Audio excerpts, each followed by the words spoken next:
Now that I've been actively doing game development for several years now, I've found that level design is one of the things I'm able to do best. This has been necessary for the games I've ended up making so far, which have both been precision platformers, as this genre's challenge is almost entirely built upon traversal of the levels, more so than combat encounters that don't necessarily incorporate challenge using the environment. In precision platformers, the environment is the predominant way in which the designer can control the challenge of the game, especially once the player character's controls and movement mechanics are set in stone. But while my area of expertise isn't platformers like this, level design is still very important for many more genres.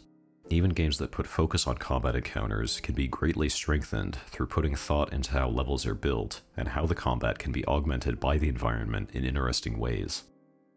Based on how I've talked about level design so far, you may be able to tell the way I've been thinking about level design over my time making games, but there's admittedly another perspective that I've been neglecting. In some ways, it's an even more powerful perspective to think about level design from, but it's not as simple as choosing one and sticking to it.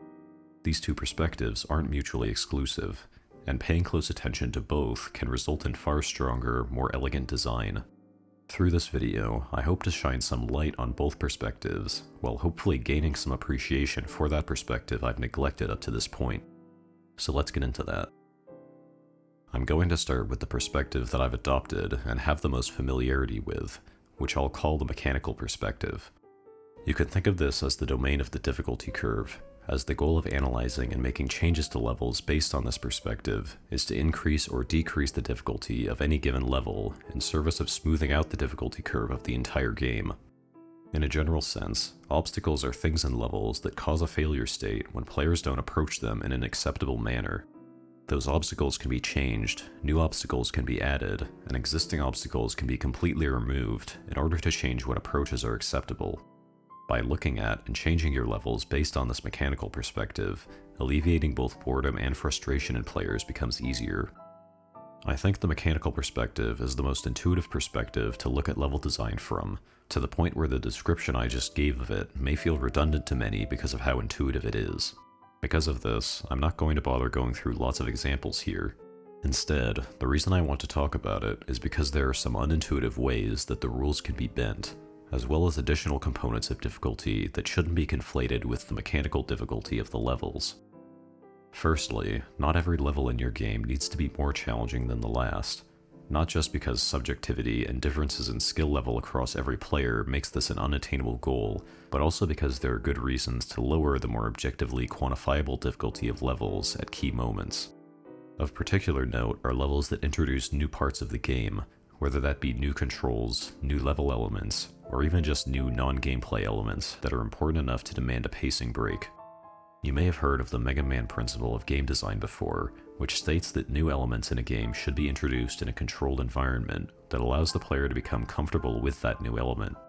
You can think of this as a temporary reset in the curve of obstacle difficulty, but it doesn't do so in a way that causes boredom, since learning about the newly introduced elements is ideally interesting enough to maintain player attention while the difficulty ramps up again.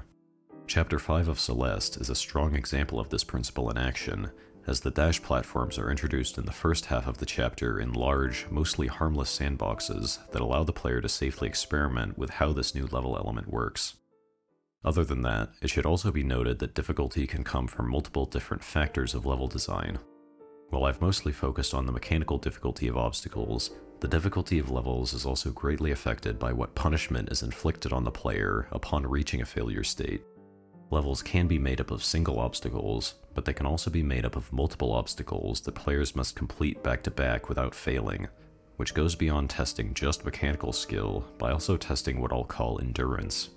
Endurance challenges are an important tool for increasing the variety in level design, while also acting as pacing breaks that derive difficulty from stringing together relatively easy obstacles rather than being pure mechanical challenges.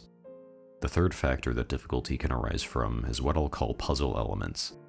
Players may not immediately understand how to reach the end goal of a level just from looking at it, which means that experimentation with the level elements is required. This relates to the Mega Man principle I mentioned before, as introducing new elements in a controlled environment can be seen as isolating the puzzle elements into its own self-contained section of the game, and mechanical or endurance challenge can be added on top of the new element in later levels once the player has a good understanding of how the new element works. A good way of thinking about the balance of these three factors of difficulty is to roughly categorize levels based on how they incorporate the three factors. The combination of the factors can be used to roughly gauge how difficult any given level is, though it's good to be wary of how combining multiple factors can impact difficulty in ways you might not expect. In particular, balancing puzzle elements is easily the most difficult thing to get right from the designer's perspective. As a level designer, you have an intimate understanding of the puzzle elements in your game that a new player will not have, such that you can sidestep the challenge of puzzles when testing the game yourself. I bring this up not just to emphasize the importance of playtesting, but also to note that mixing puzzle elements with mechanical challenge can easily result in frustration for new players, while seeming trivial to the designer. When players run into puzzle elements in a game that they don't understand, their immediate intuition is to experiment with those elements to find a solution to the puzzle. The existence of failure states that can be triggered independently of that experimentation can easily result in tedium, especially if the obstacles that cause those failure states are too challenging and result in too much lost progress. There are puzzle games like the Portal series, which feature obstacles that can cause failure states, but the challenge of avoiding those obstacles is so simple that it's basically a non-issue that allows the game's puzzles to be its primary focus, as the appearance of danger is more of a narrative device than a legitimate challenge of the level design. Other combinations of the three factors are much more straightforward to analyze. Combining endurance with puzzle difficulty is mostly applicable to puzzle games, and it can test a player's memory on top of their problem-solving skills and knowledge of the puzzle mechanics. Combining endurance with a high level of mechanical difficulty can result in some of the most replayable and satisfying levels in a game, though they are definitely best left for the very end of the game since they have the potential to be the most difficult levels overall. Combining all three factors together at a high level is probably not a good idea to make required to complete the game, since it's likely that only the most dedicated players will have the patience to solve them. It's better to leave levels like this as optional content, or leave that content to be created by the players if your game has support for user-created levels. That concludes what I have to say about the mechanical perspective, so now I'm going to step into the perspective I'm much less experienced with. This is the ludonarrative perspective. A game's ludonarrative is the narrative that emerges solely from the act of playing the game, as well as how that emergent story intersects with the game's more traditional narrative, which is a critically important concept when it comes to designing powerful narratives through the interactive medium. While ludonarratives are to some extent emergent, and thus impossible to fully plan out for every player, the design of the game will guide what sorts of stories are likely to be told by the ludonarrative. Since this video is focused on level design, I'll be focusing on how designing environments and environmental challenges can contribute to, and in some cases entirely define a game's ludonarrative. And before going forward, I'd like to note that this isn't a novel concept, so I'd like to cite my sources up front. In particular, telling stories through level design is a concept I first heard about from this GDC talk about Celeste, which I'd suggest you watch if you want to hear about this concept from the perspective of someone who clearly designed their game with this principle in mind. That talk is a great case study of a single game's level design, but for my own discussion, I'd like to apply this sort of analysis to various other games. Firstly, I'd like to highlight how a small slice of level design can tell a contained story. The clearest examples of this are when parts of the level are initially hidden from the player before being revealed in a surprising way. The From Software games have been using this trick for decades now, where enemies hide in corners that players don't typically check before moving forward, creating a natural surprise attack solely through enemy placement and the design of the environment. These moments tell their own brief story that intertwines with the story communicated by the game's visuals and lore, of kingdoms that have descended into chaos and ruin, driving those that remain to ruthless opportunism. Another example of this that's a personal favorite of mine is the end of the Path of Pain in Hollow Knight. After struggling with the most difficult platforming present in the game, this area ends with a surprise combat arena after falling down the final pit. This combat encounter isn't especially difficult at the point in the game it appears in, but the surprising shift in gameplay styles and the high damage these enemies deal can easily elicit a frantic reaction, and it makes for a very memorable moment that arises entirely from the game's level design. While those two examples come from games with relatively serious tones that elicit a broadly fearful reaction with those surprises, I also want to highlight that this isn't the only possibility when it comes to this level design trick. In particular, I'd like to highlight how it can be used for comedic purposes. There's an entire genre that's built around bringing out this humorous reaction to the surprises in their levels, which for lack of a better term I'll call troll games. It may even be more accurate to call this a genre of level design, as troll levels that set the player back in humorous ways are a hallmark of custom levels in games with level editors like Mario Maker. But there are also entire games like the infamous Flash game Cat Mario, or the original I Wanna Be the Guy and many of its fan games, that are built around making failure states funny rather than annoying or frustrating. These games have levels that consistently break the conventions of good level design from the mechanical perspective for the sake of comedic value, sacrificing fairness for that comedy. Obstacles in these games are oftentimes impossible to intuitively understand when the player initially sees them, but a lot of the entertainment value comes from the inventive and funny ways that they defy that intuition. The most classic example of this is I Wanna Be the Guy's infamous second screen, and the apples that have become a staple of its fan games. To players who go into this game completely blind, the player character erupting into a gratuitous shower of blood upon touching what looks like a power-up is enough to immediately convey the tone of the game in a hilarious way.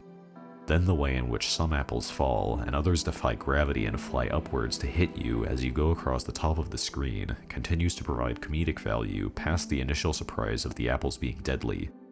Once again, the twists and turns of logic in the level design that the player must follow constructs a strong ludonarrative entirely through level design. Now, I'd like to expand this perspective from these individual levels and moments to a much broader game-wide perspective. Most games have constants in their design that remain unchanging throughout their runtime, but level design is usually one of the aspects that changes the most through adding new level elements and gimmicks. Because of this, the overarching ludonarrative told by the entire game is most easily controllable through other aspects of game design, like movement mechanics or enemy design, but there are ways that those changes can continue a more broad story throughout the game. For instance, the simple presence of a rising difficulty curve in a game results in a rising tension, where greater challenges continually lead to greater satisfaction for overcoming those challenges. Related to this is another important point. While the ludonarrative that arises from most games will vary from player to player, making certain design decisions will change what ludonarratives can possibly arise from that game. For instance, there are many games that completely lack any sort of failure states that remove player progress, or at least trivialize failure states to the point where they practically don't matter through mechanics like quick saving and loading. In these sorts of games, it's impossible, or at least very unlikely, for the ludonarrative to involve setbacks that eventually lead to greater satisfaction upon success. Similarly, there are games that greatly restrict which ways the player is allowed to avoid obstacles. For instance, some horror games give the player no option to attack or kill the monsters, and instead force the player into stealth, which typically precludes a power fantasy from arising as the ludonarrative in those games. Based on those concepts, the last game I'd like to talk about is Getting Over It with Bennett Foddy, as it's one of the best examples of a game-wide ludonarrative being controlled by level design, as well as how level design can control what ludonarrative arises from the game. While you can think of Getting Over It as falling under the previously mentioned genre of the troll game, its specific design decisions align more with what is typically called a rage game. Rage games typically involve level traversal as the main challenge, but they also entirely lack traditional failure states. Instead of reviving at a checkpoint upon death, the world is designed in such a way that, if you fail, you risk returning to a previous part of the game. This is typically combined with an unorthodox control scheme that forces the player to stop and learn about the mechanics, rather than allowing the player to intuit certain parts of the mechanics based on other games they've played. Compared to level design and precision platformers that are cut into individual, streamlined segments which save the player's progress at quote-unquote fair points, Getting Over It is one seamless world which only saves the player's position when they quit the game. This level design, more so than the game's odd control scheme, is what gives Getting Over It its flavor. The game could have been built around so many other movement mechanics, as we've seen from many other rage games like Jump King or Pogo Stuck, but if you were to add checkpoints and failure states to its levels, Getting Over It would be a fundamentally different experience from the perspective of the game's ludonarrative. The lack of care for the player that Getting Over It exudes arises primarily from its level design, and that lack of care defines its ludonarrative. In typical precision platformers that have forgiving checkpoints, mastery of the level design is oftentimes secondary to the mastery of movement mechanics, as the saving of progress means that the game is limited in how it can force the player to demonstrate consistency. The constant threat of losing progress and getting over it doesn't just dictate the best way for new players to play the game, and thus the tone of the ludonarrative, as it also forces new players to demonstrate consistency in their execution against the game's earlier obstacles. The ludonarrative that arises from this level design cannot be the same as the smooth difficulty curves found in more traditional precision platformers, but that compromise makes the eventual triumph over the game's indifference in many ways even stronger than that traditional approach. In getting over it, you don't sift through bite-sized challenges individually. You actually conquer an entire mountain in one continuous adventure with your own failures and triumphs, which is, once again, a story that emerges entirely through the game's level design. Unfortunately, unlike when I was considering the mechanical perspective, I don't have much advice to give on how to think about and implement the ludonarrative perspective into your own design. Hopefully the examples I've discussed give some idea of how it could be implemented, but the reality is that the way to think about this perspective as a designer very much depends on what kind of game you're making. While there aren't any truly hard and fast rules in game design, those rules are even less solid if you're willing to make compromises for the sake of the game's narrative or ludonarrative. The only advice I can give is the same advice I give for designing a smooth difficulty curve. The designer's perspective is flawed. Just like how your familiarity with the game's mechanics will alienate you from the new player experience with respect to difficulty, that familiarity also makes it very easy to look at your game as a predictable, emotionless series of events that trigger when the player does things correctly. Understanding how it feels to play a game on an emotional level as a new player is key to understanding its ludonarrative appeal, and if you can reach that understanding as the designer and intelligently iterate on that appeal, you have the opportunity to make something truly special.